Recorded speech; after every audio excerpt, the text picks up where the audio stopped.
Black Labor, White Wealth. Black Labor, White Wealth is also by Dr. Claude Anderson, which is here. And I thought it would be nice to read about immigration.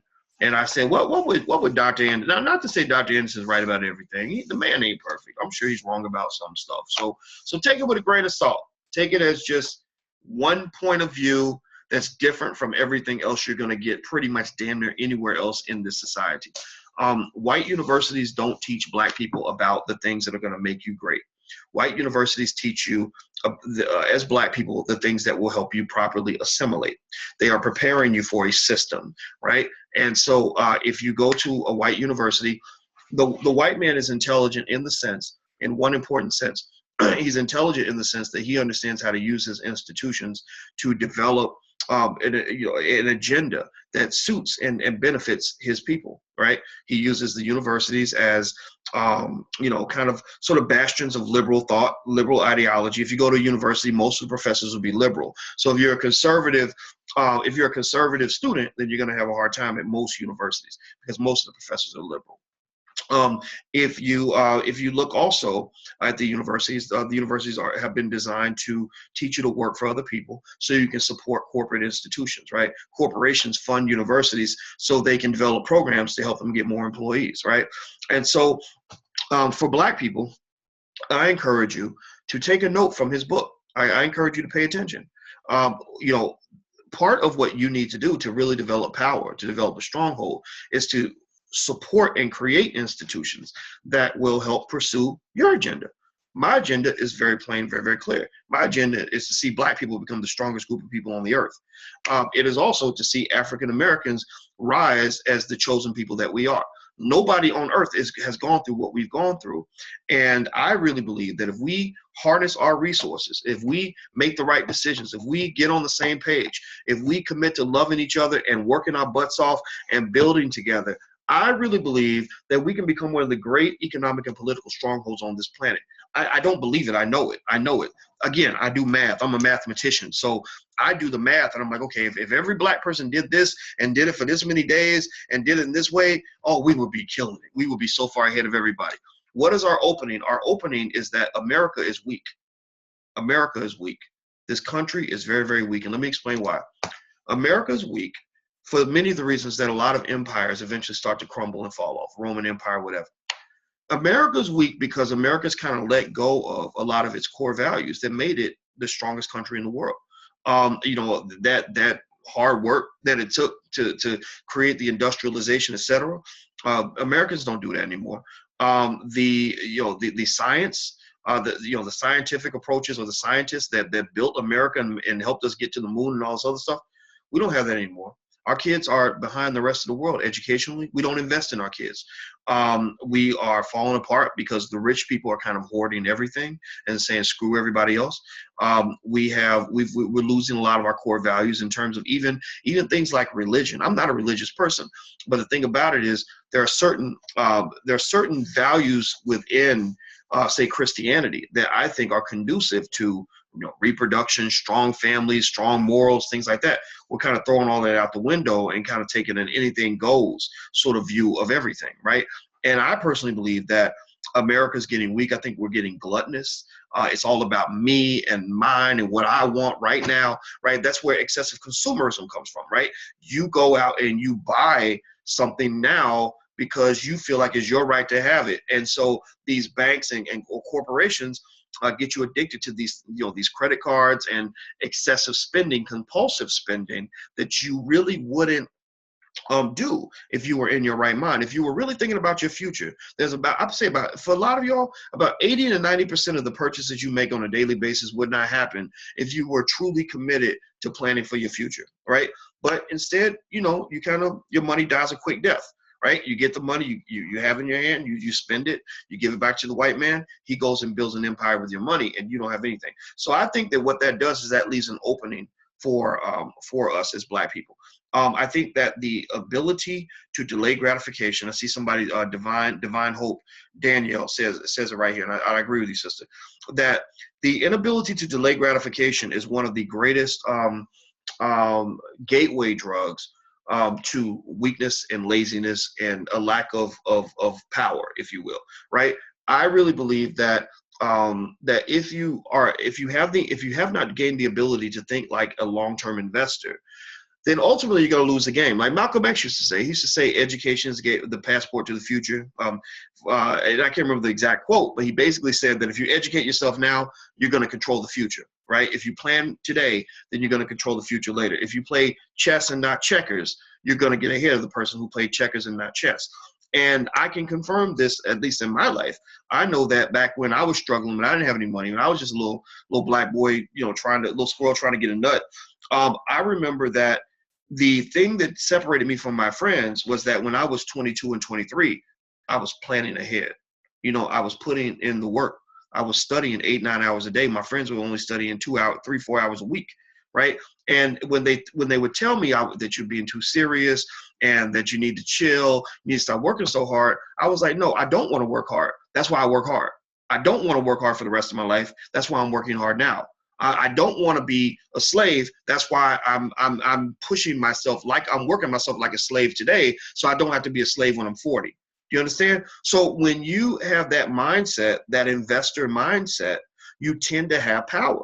I don't care who the kid is. You show me an 18-year-old kid from any hood in America that invests daily in his education, that makes good decisions on a daily basis, that takes whatever little bit of money he's got and invests at least, say, 20% of that money by putting it in the stock market or whatever through like a little app.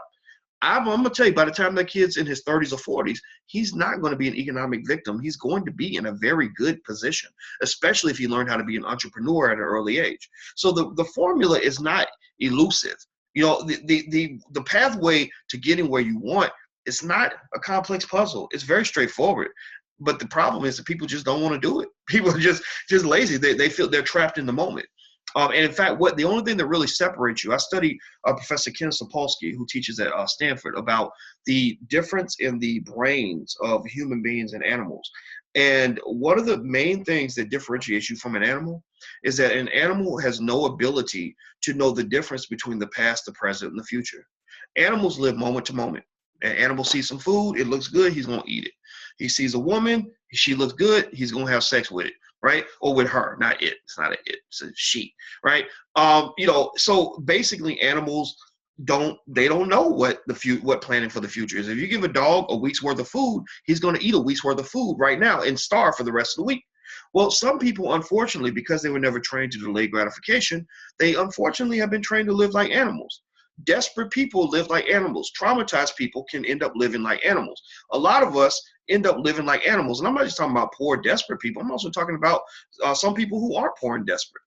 People who've never been in a situation where it was either plan and protect or die, right? So I would say to you that, if we made consistent efforts to really culturally shift how we view everything, and we're doing it well, we're moving in that direction. We're actually looking at money different and really having these conversations. But if we really implement that on a systemic level to the core of our household culture, here's what's going to happen.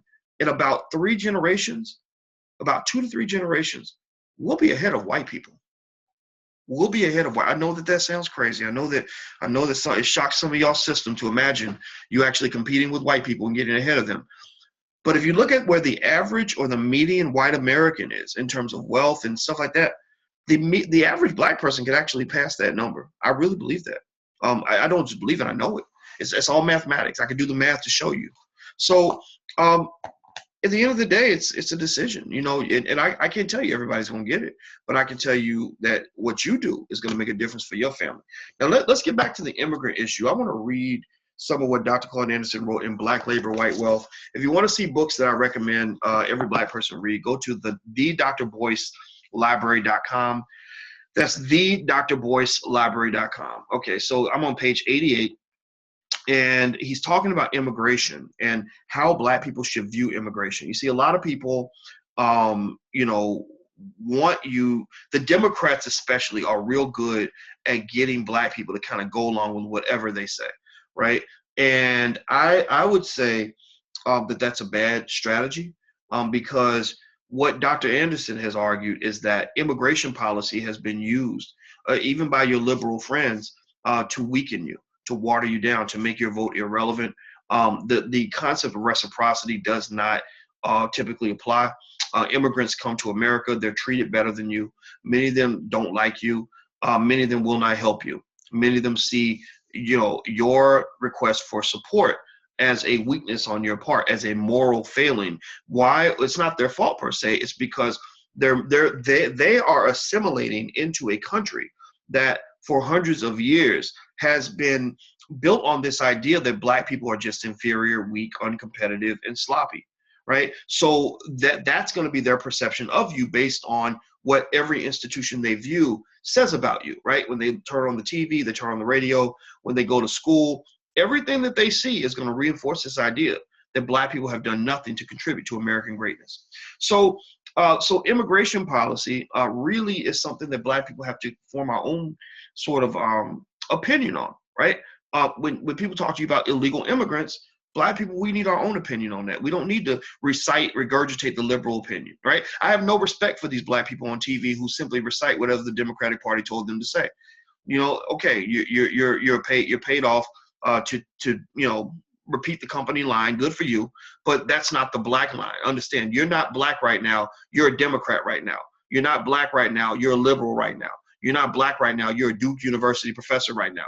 So I think that for us, we have to sort of pick our own agenda. If you want to know kind of what the thing is that we're doing with the Dr. Boyce Watkins Economic Empowerment Institute, which we just started at Simmons College of Kentucky, an HBCU in Kentucky, built by former slaves, is we are actually sort of developing frameworks of thought that will allow the development of institutions that will let Black people have a free space to be able to form our own point of view on almost everything, right? Also, to have a space where we're building leaders for the next generation, institution empire builders, not people that make, of the common error of assuming that being close to somebody else's power means that you actually have power. When you're close to that white man's power, that's not your power. That doesn't belong to you. When you build something of your own from scratch, then that has a greater likelihood of being under your control than something where you just simply tagged along with somebody else's thing. Okay, so anyway, let me read this. He says, he talks about assimilation of immigrants and kind of how that occurs. And he says, so let me see here. He says, Black Americans cannot emulate European, Asian, and Hispanic ethnics because social barriers have never permitted Blacks to access the assimilation process, which is reserved for non-Black ethnics. How can marginally existing Blacks walk an ethnic path towards self-improvement when they are not treated like an ethnic group? So you're not even seen as, the Italians are, or the Arabs, or the Asians, right? Everybody else, when they start Chinatown, it's all good. When there's like Little Italy, it's all good, right? When Black people want to start our Little Africa or whatever it is we want to call it, suddenly, they're the attacks. Oh, you're racist. Or why are you trying to separate yourself? Because they see you as sort of part of their family, even if you're a disrespected member of the family. They're like, wait a minute, you work for us. You're one of us. You're not the same as us, but you're part of our crew. I'm the big brother. You're the little brother. So for Black people, we don't receive that same respect that ethnic groups from other countries receive.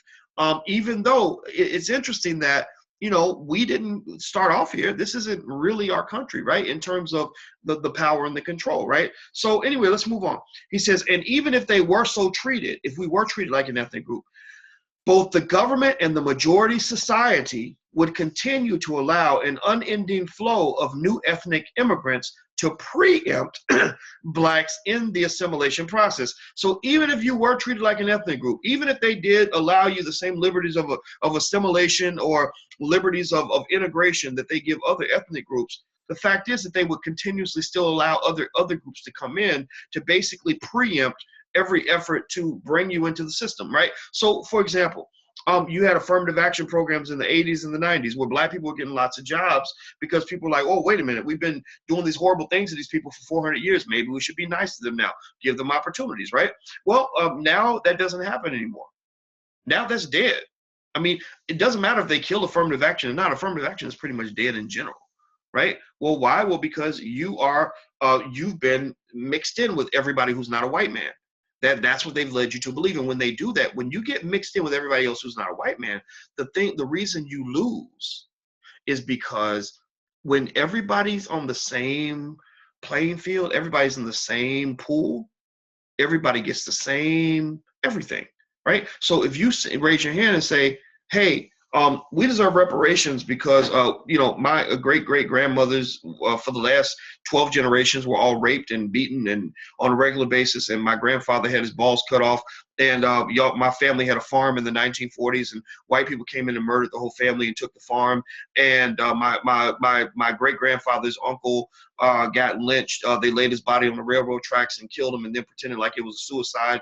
And also you had us working for and the little thing you did was you had us working for 250 years for free, on which you built trillions of dollars in wealth. So you owe us reparations. So when you raise your hand and you say that, then what happens is your liberal friends, the people that you've signed a death contract with, to join their coalition, they're going to say something stupid like, well, my grandfather was Jewish, or that my grandparents were Jewish immigrants, and when they got here, it was really hard for them. I mean, Jews were discriminated against too, right?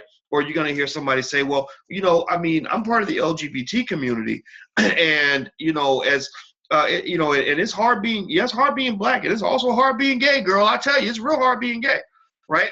And so that's effectively what occurs. That's why Stokely Carmichael said in his book, I can't remember the name of the book, I want to believe it's Black Power. He said that these coalitions are very bad for black people because you're entering these coalitions without enough power to properly negotiate your position in that relationship. So moving on, let me keep reading. He says, how fair is it to ask blacks to emulate other groups when nearly 100% of blacks' ancestors were in America before nearly 100% of the ancestors of today's Jewish, Italian, German, French, Chinese, Irish, and Hispanics? So what he's saying is you were here first. And he's also saying that really when you think about immigrants, I think somebody said something dumb. You might hear this repeated on a regular basis where they say Native Americans are the only non-immigrant group in America. And that's not true. Because if that were true, then that would mean that black people were immigrants. Your ancestors were not immigrants. Your ancestors were brought here against their will on slave ships. So you got three categories. You got pure non-immigrants who lived here. You've got the immigrants who chose to come here, and then you've got the people who were forced to come here. So that means three different categories, three different types of treatment. I would argue that the ones who were forced to come here went through the worst experience. So let's keep reading. He says, yet these more recently arrived ethnic groups have been assimilated and blacks have not. It was white society's willingness to offer assimilation to everybody but blacks that has placed the greatest burden on blacks and forced them to now seek alternative routes outside of mainstream white society to gain economic and political power. Had dominant society had any real intention of assimilating blacks, it would have done so before it assimilated the other groups. Now, I don't like that term assimilation. This is one area where Dr. Anderson and I would have to have a conversation. I don't like that term assimilation because to me, assimilation comes off as being indoctrinated to the mindset of the group that you're being assimilated into. I think black people should remain unique. I think that we are special. We are who we are. And we shouldn't throw that away just for the sake of assimilation. Because, we know that if you really, truly assimilate and you happen to be one of the chosen black people who gets a certain job opportunity, a lot of whites will treat you really well and give you lots of money. Look at guys like Stephen A. Smith. He's making millions of dollars from ESPN because he's deeply committed to using his blackness only as a tool to support the white supremacist infrastructure of that organization, right? When it comes time for him to use his blackness as a way to challenge the white supremacy, he can't do that. He's not allowed to do that. He's their little boy. He's not a man on that plantation. But when it comes time for him to use his blackness to reinforce and strengthen the wishes of the master, then he's able to do that. That's what he's allowed to do. That's what he does, right? So anyway, moving on. Let's see here. He says, in addition, it is not possible for blacks to emulate immigrant groups because those groups have always had options to help them rise from one social class to another after they arrived in America. So there are things that they'll do for immigrants that they won't do for you. So I'm not saying they shouldn't do those things for immigrants. I'm saying make sure they do them for you first. Immigrants were never burdened with the experiences of the legacy of slavery and Jim Crowism. They came to America with hope and a belief that the situation here would be better than in their country of origin. Centuries of immigrants have entered this nation believing that it was the land of unlimited opportunity, where a person was free to achieve and go as high as his skill and God-given talents would take him. They were saying this, they believed this during Jim Crow. They believed this while black people were still being lynched. They believed this while your grandmama and granddaddy still couldn't get a job nowhere, right? They believed America was the land of the free when black people had very few freedoms whatsoever. Isn't that interesting? Isn't that interesting? And these are the people you are marching for right now. Okay, we'll keep marching. I won't be there with you. As Asians and Hispanics find places in the economy, they are allowed to move upward on social and occupational ladders, says historian Andrew Hacker in his book, Two Nations, Black and White, Separate, Hostile, and Unequal. Blacks have had no such option. 16 generations of blacks have been denied such a reality. Blacks continue, this is important, listen to this. Blacks continue to dream of integration as they spend their time and resources fighting for basic civil rights and the first-class citizenship that every ethnic immigrant has when he enters this nation. So you are dreaming of integration, but you're fighting for basic rights, and immigrants come into the country and they get those rights from the minute they walk through the door. My argument, again, is not one that says I'm anti-immigrant. I'm not anti-immigrant. I'm just pro-black. I'm pro-black. And sometimes being pro-black means I can't be totally pro-immigrant right off the bat, because if you have if one piece of meat on the table and I got to make sure my kids eat first, I can't give you any meat right now because I got to feed my kids. My kids are starving, right? So I feed my kids, and then if we have something left, then yeah, you can eat. I want you to eat. I really want you to eat, but you're not going to eat before my children. Point blank, period. Somebody asked what book this is. This is Black Labor, White Wealth by Dr. Claude Anderson. Greatest book written in American history. Everybody should read it. I think we might have some more. I think we sold out of our copies, but you can check. If you want to see other books I recommend as well, go to thedrboycelibrary.com. That's thedrboycelibrary.com. And if not, there may be some on Amazon or something like that. Go check that book out. Every black person needs to read that book. Make your kids read this book before you have them reading that dumb stuff that they're reading in school. Make sure they read this before they're reading Anne Frank. Make sure they're reading Powernomics before they read Edgar Allan Poe or Shakespeare. No, don't. Shakespeare is second. Claude Anderson needs to be first. Stop reading Shakespeare before you read Claude Anderson, please. My God. I'm going to stop. I'm sorry. I got to calm down. All right. Anyway. Okay. Wow, the price on that book is $100 now. June Black says that. Well, we're gonna get some books at a lower price. It shouldn't be $100. Don't pay $100 for the book. I'm gonna call Dr. Anderson up and get them to ship us some more copies. And we won't. You shouldn't pay $100. Don't pay $100 for the book. Or just come in here for now, and I'll read it to you until we get to that point.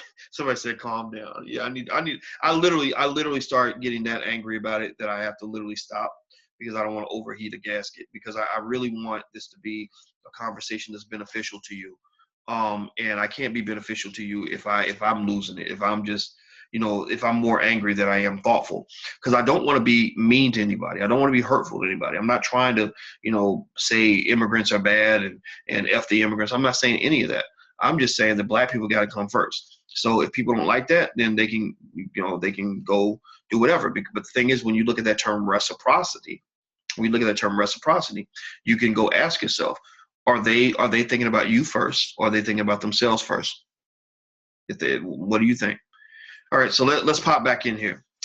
All right, so let's see here.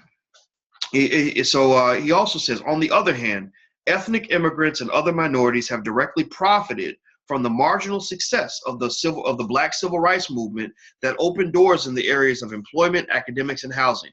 So your people fought for civil rights. We had the civil rights movement. We did all of that, but other groups are benefiting from that, and they're giving nothing back. Just the same way they're benefiting from the money in your community and giving nothing back. Well, part of that, it's not totally their fault. A lot of it's your fault, because you're not demanding anything back. If I go to the Italian community and I start raking money away from the Italians, somebody's going to knock on my door and say, we need you to give something back. If I start sucking up money from the Jews, oh, the Jews are going to come back and say, you need to get something back. So if that's true for the Italians and for the Jews and for the Asians, why would it not be true for us? Let's keep going. The Black movement, in its various efforts to establish affirmative action, eliminate discrimination, and seek economic parity, has drawn most of the fire from a disapproving, reluctant white society. When forced to make a civil rights accommodation, whites have hired women, Asian, and Hispanic ethnics, and the handicapped ahead of blacks, and he didn't throw in the LGBT community as well. So when they get to where they're talking about diversity, they start talking about every type of diversity on earth except for African American diversity. Even some of the HBCUs are doing this. Even some HBCUs have entire departments that don't have any African American male faculty members. That's insane to me. That's really weird. So listeners, last point, I want you to pay attention to this. This is very important. The definition of minority continues to expand and to become more amorphous. So it's expanding to the point where it's starting to mean nothing now, right? So when they're telling you that, oh, well, so-and-so's a racist and President Trump is whatever, most of the time they're not even talking about racism against black people anymore. They're pretty much saying any policy that doesn't favor or go along with some group that's not white male is the same racism that your grandparents experienced when they were burning black people alive and hanging them from trees. I reject that. He says, today, almost everyone is a minority in some way. Anything that applies to every group has no real meaning for any group. However, the term minority holds major political advantage for those who wish to maintain a status quo. Blacks are further undermined when included in a minority category because none of the other so-called minorities were statutorily deprived by the government of their humanity or their right to enjoy the fruits of their own labor. So think about this.